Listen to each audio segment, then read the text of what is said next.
Assalamualaikum warahmatullahi wabarakatuh.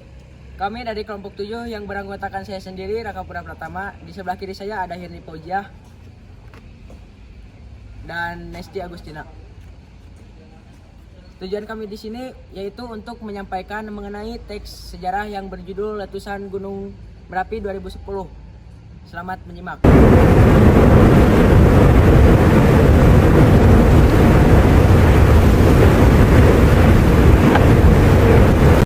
Gunung Merapi merupakan salah satu gunung api teraktif di Indonesia.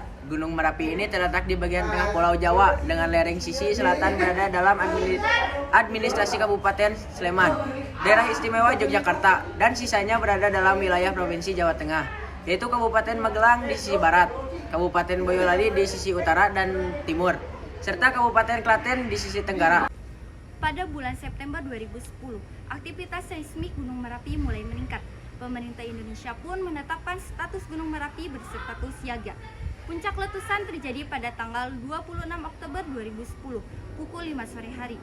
Letusan ini menyemburkan material vulkanik setinggi kurang lebih 1, km dan menghasilkan awan panas guguran yang bergerak dengan kecepatan hingga 70 km per jam. Awan panas guguran ini melanda wilayah-wilayah di sekitar Gunung Merapi, termasuk Kabupaten Magelang, Kabupaten Klaten, Kabupaten Boyolali, dan Kabupaten Sleman. Ratusan orang tewas akibat tersapu awan panas guguran dan ribuan orang lainnya harus mengungsi. Aktivitas Gunung Merapi masih terus berlangsung pada tanggal 27 Oktober 2010. Awan panas guguran masih terjadi dan menyebabkan kerusakan lebih lanjut.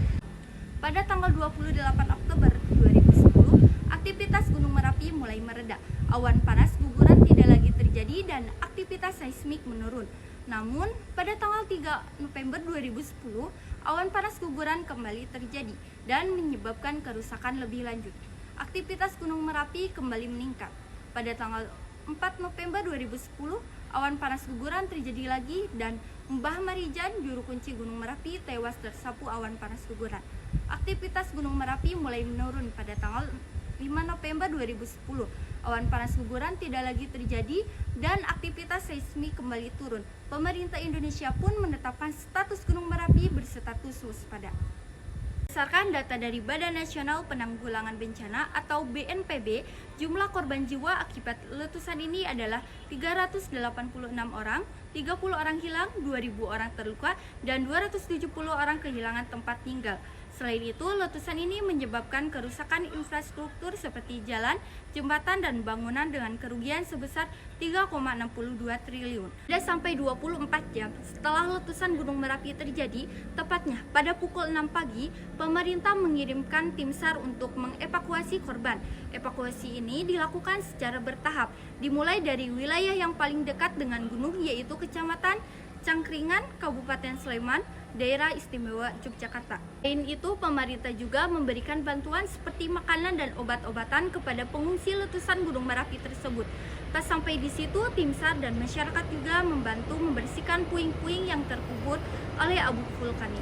Untuk mengenang peristiwa meletusnya Gunung Merapi pada tanggal 22 Oktober 2012, Bupati Sleman Sri Purnomo meresmikan Museum Mini Sisa Hartaku yang terdapat di lereng Gunung Merapi.